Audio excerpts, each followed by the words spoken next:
한 20년 전에 제가 연변 지역에 있는 어느 선교사님의 초청을 받아서 교회를 돌아보고 또 분단 지역을 돌아보고 한참 동안은 머무른 적이 있는데, 저를 안내해 주는 선교사님이 어디를 움직일 때마다 이렇게 비닐로 된 봉지에 거의 새끼손가락만큼이나 큰 호박씨를 가득 담아서 이동하는 동안 심심치 않게 먹으라고 줍니다. 중국은 호박씨도 굉장히 커요. 그거를 껍질을 까서 먹는데, 워낙 껍질이 크니까 몇 개만 먹으면 손에 껍질이 가득합니다. 근데 아무리 다녀봐도 대합실에도 기차 안에도 길에도 버릴 데가 없는 거예요. 쓰레기통이 없는 거예요. 불편해서 살펴봐도 버릴 만한 데가 없고, 선교사님은 어떻게 하나 봤더니 하나씩 껍질을 까서 먹을 때마다 껍질을 그냥 길에다 버리는 거예요. 이렇게. 나도 버릴까? 그러다가 쓰레기를 잘 분리해서 버리는 것도 이제 문화시민으로 훈련을 받아 습관이 되니까 안 돼요. 아무리 해도 안 돼요. 그래서 제가 주머니에다가 넣고 또 주머니에 넣고, 그런데 이게 하루 이틀이 아니고 며칠 동안 같이 다니면서 보니까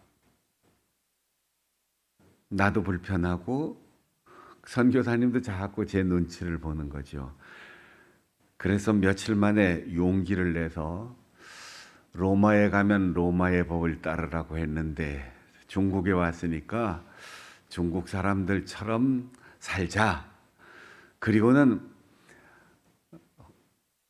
그 호박씨를 벗겨서 껍질을 까서 먹고 버리고 먹고 버리고, 이렇게 자유로울 수가 없어요. 정말 편하더라고요. 그걸 손에다 모아서 주머니에 넣고 집에 와서 또 다 주머니를 뒤져서 그거를 버리고 하는 게 얼마나 불편한지. 우리나라에서는 그렇게 하는 게 당연하지만 중국에서는 버릴 쓰레기통도 없고 또 당연하게 큰 넓은 땅에서 그냥 버리면서 사니까 이제는 뭐 그렇지 않겠죠. 그런데 어떤 해야 된다라는 강박관념과 또 의식을 가지고 있으니까 자유롭게 버리면서도 왠지 마음이 불편한 거예요. 잠깐 며칠 동안이지만 썩 그렇게 개운하진 않았지만, 중국에 왔으니까 중국 사람처럼 살자. 그리고 그 굴레를 확 벗으니까 그렇게 자유로울 수가 없어요. 제가 고향을 떠나서 서울, 부천 이렇게 신학교 다니면서 처음에 제일 불편했던 것이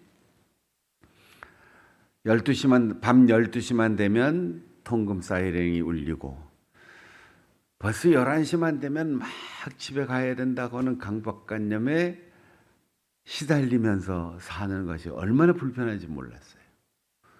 왜냐하면 저희 고향은 통행금지가 없는 동네였거든요.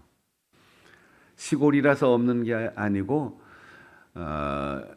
전국이 다 통행금지가 있는데 충청북도만 통행금지가 없었어요.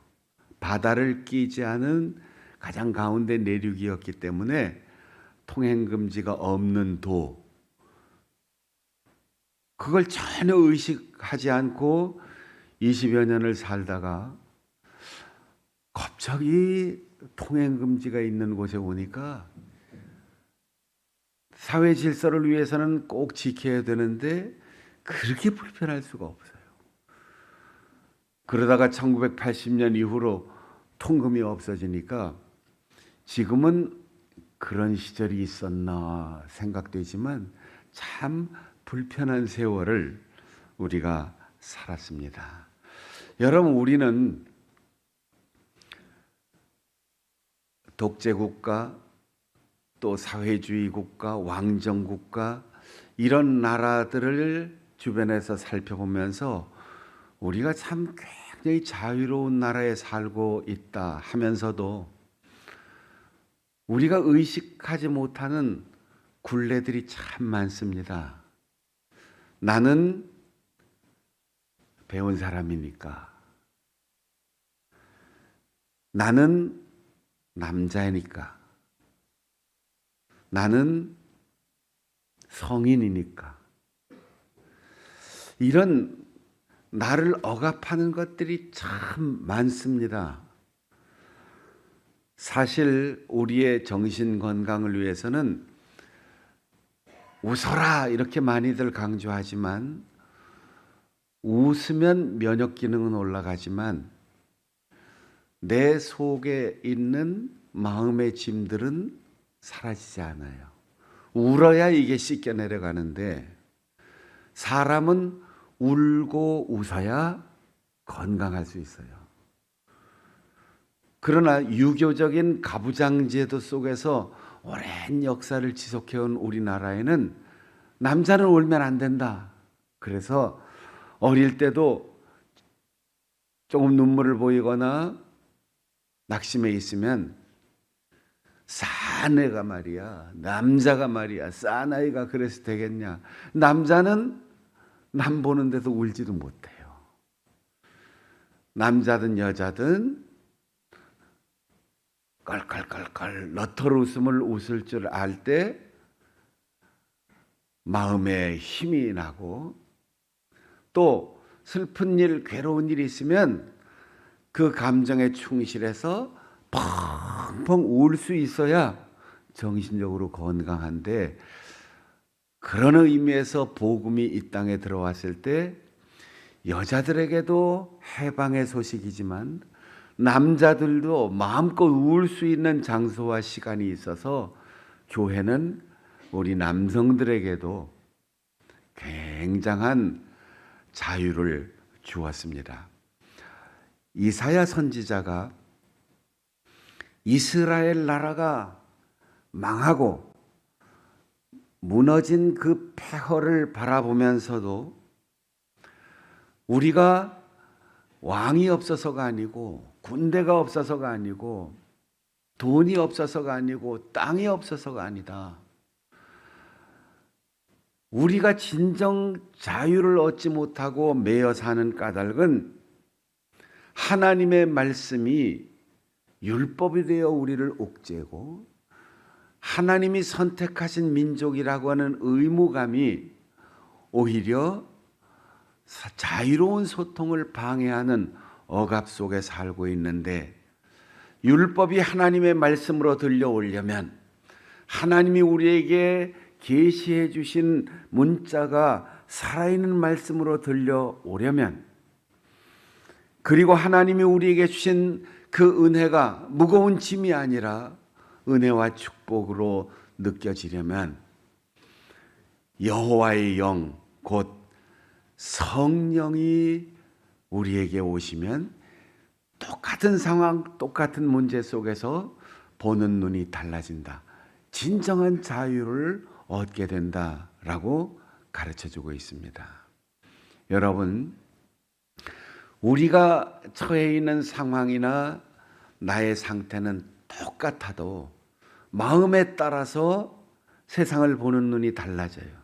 그러나 이것은 같은 차원에서 약간 조금 변화할 뿐, 그러나 세상이 완전히 달라지는 놀라운 경험은 성령으로 충만해야 한다는 사실입니다.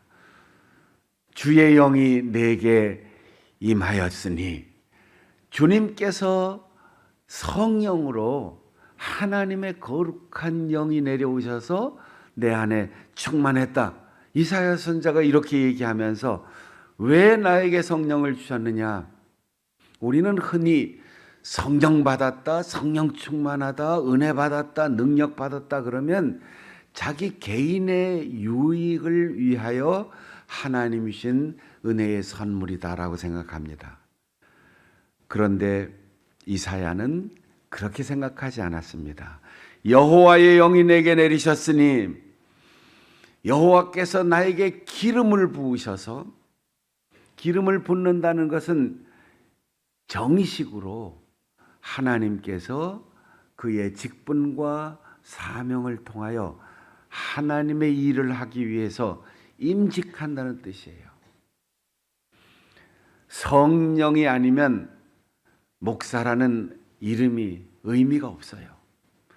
성령에 사로잡혀서 하나님 앞에 쓰임 받지 않는다면 장로, 권사, 집사, 교사 그 어떤 이름도 형식일 뿐입니다. 바라기는 우리 장충단 교회 모든 성도들이 담임 목사에서부터 모든 교역자들과 우리 모든 임직자들과 성도들이 성결교회 이름 그대로 성령으로 충만한 목회자, 성령으로 충만한 임직자들이 될 수 있기를 바랍니다. 성령 충만한 성도들이 될 수 있기를 바랍니다. 가난한 자에게 아름다운 소식을, 마음이 상한 자를 고치고 포로된 자, 갇힌 자에게 참된 자유를 선포하기 위해서 성령을 보내주셨다고 했습니다. 왜 우리가 직분은 받았는데 사명을 감당하려고 애를 쓰는데 하나님이 맡겨주신 사역에 내가 헌신해서 일하려고 하는데 왜 자꾸 피곤하지요? 왜 자꾸 회피하고 싶지요? 왜 자꾸 핑계가 생기지요? 왜 자꾸 고된 삶이라고 느껴지지요? 그것은 내 건강이 연약해졌거나 아니면 상황이 나빠졌거나 아니면 내 사명의식이 부족한 것이 아니고 에너지가 부족한 거예요. 영적인 에너지가 부족한 거예요. 여러분, 배가 고프면 아무 일도 하기 싫은 거예요. 잠을 못 자서 피곤하면 아무에게도 관심 갖고 싶지 않은 거예요. 푹 자고 잘 먹으면 기분 좋게 일할 수 있어요. 마찬가지로 우리가 주일에 와서 정해진 시간에 함께 모여 예배하는 까닭은 영적인 에너지를 충전해야 하는데 하나님의 말씀으로 배부르고 하나님이 성령을 통하여 우리에게 마치 자동차에 연료를 공급해 주는 것처럼 에너지원을 충만하게 채워주시면 달려가도 또 달려가도 피곤치 않고 어떤 사람을 대해도 넉넉하게 수용할 수 있고 무슨 일을 해도 사람들의 기대치보다 2배, 3배 기적의 중심에서 일할 수 있다는 사실입니다. 그런 성령 충만한 은혜를 우리 성도들이 받을 수 있기를 축복합니다. 축복합니다. 우리는 늘 사로잡혀 있어요. 아니, 나는 구속되어 있지 않는데요. 구속영장이 집행 안 됐는데요. 나는 감옥에 들어가 있지 않은데요. 아닙니다. 우리는 이미 죄의 감옥 속에 갇혀 있어요. 우리는 본능에 사로잡혀서 쇠사슬에 묶여 있고 우리는 내 감정에 사로잡혀 있고 습관에 사로잡혀 있고 생각에 사로잡혀 있고 체면에 사로잡혀 있고 물질적인 유혹에 흔들려 이기적인 생각에 사로잡혀 있어요. 하나님이 가라고 하시고 하나님이 하라고 하시는 일에 선뜻 나서지 못하는 이유는 우리를 붙들고 우리를 쇠사슬로 묶어놓은 것처럼 잡아당기는 세속적인 것이 있기 때문입니다. 이걸 끊어야 하는데 이것을 끊을 수 있는 것은 오직 성령의 불, 성령의 충만함밖에 없는 줄로 믿습니다. 그래서 이사야 선지자가 여호와의 영이 나에게 내려오셨다. 이렇게 고백하고 있습니다. 마음이 상한 자를 고치며, 여러분 답답하고 속상한 일 많으시죠? 그렇게 속상한 일이 있으면 누가 뭐라고 해도 다 싫어요. 관심 갖기 싫어요. 사람이 기분이 좋으면 비가 와도 낭만적이고, 눈이 와도 즐겁고, 바람이 불어도 시원하고, 햇빛이 비치면 마음이 상쾌하고, 그런데 기분 나쁘면 비 오는 것도 청승맞고, 바람 부는 것도 속에서부터 내 떨리고, 눈이 오면 귀찮고, 사람이 찾아오면 부담되고. 그것은 환경이 바뀐 게 아니고 내 마음이 묶여 있기 때문입니다. 진정한 자유는 마음에 상처받고, 마음에 부담을 느끼고, 마음에 괴로움이 있는 모든 정신적인 질병과 감정적인 질병에서 고침을 받아야 하는데, 이것은 사람의 위로나 공부하는 깨달음이나 지식의 축적으로 가능한 것이 아니고 성령께서 오셔서 우리를 어루만져 주셔야 됩니다. 주님, 내 안에 상처가 있습니다. 주님, 내 안에 묶여서 잘 통하지 않는 것들이 있습니다. 주님, 본능적으로 나에게 마음에 알러지를 일으키는 사람과 상황과 그리고 내 약점들이 있습니다. 솔직하게 주님 앞에 털어놓고, 이것은 누구도 고칠 수 없는데 성령께서 고칠 수 있습니다. 성령의 불로 태워주시고, 성령의 불로 녹여주시고, 성령의 불로 우리를 새롭게 하여 주시옵소서. 기도할 때, 성탄을 기다리는 이 계절, 주님이 오시기 전에 먼저 성령께서 오셔서 우리의 마음을 깨끗하고 온전하게 치료해 주시기를 축복합니다. 포로된 자에게 자유를, 인생 역전이라고 하는 말을 우리가 많이 쓰는데, 감옥에 갇힌 사람이, 포로가 된 사람이 노임을 받으려면 상대방이 죽거나 아니면 제도나 법이 바뀌어야지 돼요. 부자 청년을 보세요. 영생에 대한 소망을 가지고 있고 하나님 나라에 대한 갈망이 있는데, 예수님께 와서 어떻게 하면 영생을 얻을 수 있겠습니까? 그때 예수님은 그 청년이 율법을 잘 지키고 선한 일을 많이 하고 경건하게 살아가는 사람인 줄 다 알았습니다. 그런데 단 하나, 그를 묶어 놓고 그를 잡아당기는 게 있어요. 물질에 인색한 거지요. 의무는 다 했습니다. 11조 다 했어요. 때마다 감사헌금 했어요. 어려운 이웃들에게 구제헌금도 했습니다. 그런데 그게 법대로 한계만큼만입니다. 내 재산을 팔아서 가난한 사람들에게 나눠주고 오라. 우리는 부자가 되는 것만 축복으로 생각합니다.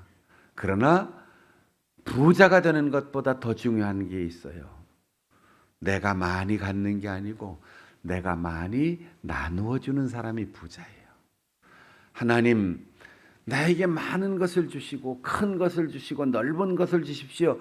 이렇게 기도해서 이루어지는 것이 축복이 아니고, 하나님, 내가 더 많은 사람과 같이 교제할 수 있는 장이 넓어지고, 내가 더 많은 선교사들을 돕고 일꾼들을 길러내고 어려운 이웃들을 도울 수 있는 나누어 줄 것이 많게 해주시고, 더 많은 사람들에게 사랑을 베풀며 살아가게 해주시옵소서. 이것이 우리가 마땅히 하나님 앞에 드려야 할 기도의 제목입니다. 우리 장충단교회 성도 여러분, 여러분이 많은 것을 가진 큰 부자가 되기보다 많이 나눠주고 많이 도와줄 수 있는 실질적인 부자로서 하나님 앞에 쓰임 받을 수 있기를 바랍니다.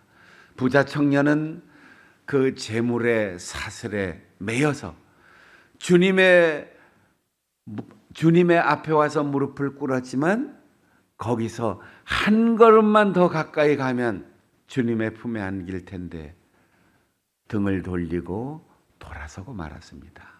무엇 때문입니까? 주님이 싫어서가 아니에요. 누가 막아서가 아니에요. 돈이 그를 잡아당기기 때문입니다.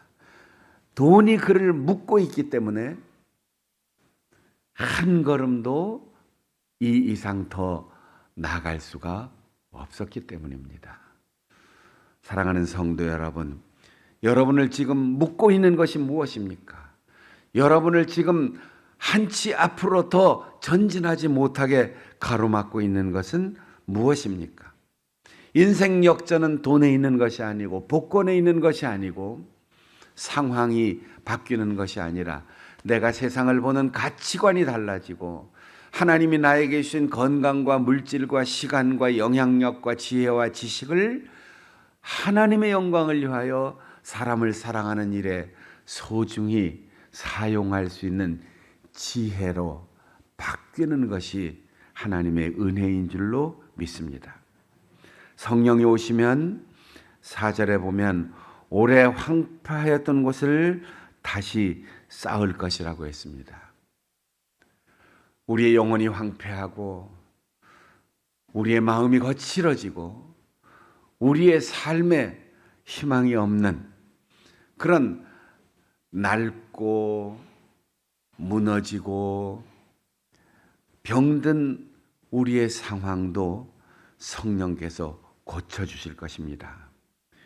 에스겔 선지자는 그발강가에서 바벨론 포로 생활을 하면서도 환상을 보았습니다.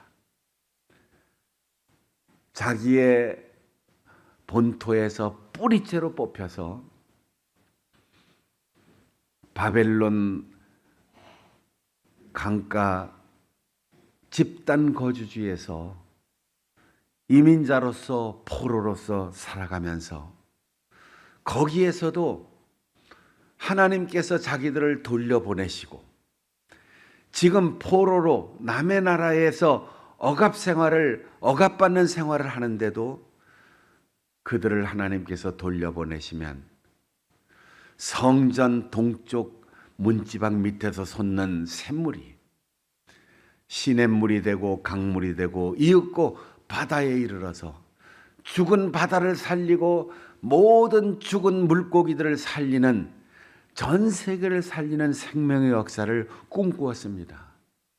주의 영이 에스겔을 그렇게 이끌어 보여주셨다는 것이. 그들이 살던 지역이 이름이 델 아빕이라고 에스겔 선지서에 지명을 명시하고 있어요. 지금의 이라크, 이란, 이 메소포타미아 지역의 티그리스 강변 그발강 집단 거주지 델 아빕. 그리고 수천 년 후에 이스라엘 백성들은 지금의 이스라엘을 새롭게 건국하면서 예루살렘을 수도로 삼고 거기를 되찾았지만 저 바닷가에 신도시를 세우고 실질적인 행정 수도를 세우고 공항을 닫고 그 도시의 이름을 텔 아비브라고 했어요. 새로운 나라를 시작하면서 대부분 그 나라의 옛 역사적 지명을 부여했는데 이 새로운 도시에만은 바벨론 포로 생활을 하던 그 텔 아비브 그 지독한 모욕적인 역사를 기억하면서 여기에 무너진 나라를 다시 세울 때 그 포로 생활을 잊지 않도록 하나님께서 우리를 돌려보내셨다고 하나님께서 우리에게 이 나라를 다시 찾게 하셨다고 고백하는 마음으로 텔 아비브라고 하는 새로운 도시를 세웠습니다. 이사야는 임금도 아닙니다. 장군도 아닙니다. 은행장도 아닙니다. 아무것도 줄 수 없지만 무너지고 황폐한 조국, 억압받는 부자유한 백성들, 병들고 마음 상한 동족들에게 꿈을 주었고 희망을 주었고 하나님이 우리에게 주는 가장 귀한 선물 성령을 받으라고 권고하였습니다. 성령 충만하여 낮은 자를 향하여 희망을 선포하고 고통받는 자를 위로하고 외로운 자에게 찾아가서 격려하고 병든 자를 고쳐주고 위로하는 일에 아름다운 소식을 전하는 이사야 선지자와 같은 성령 충만한 우리 모든 성결의 가족들이 될 수 있기를 바랍니다. 기도하겠습니다.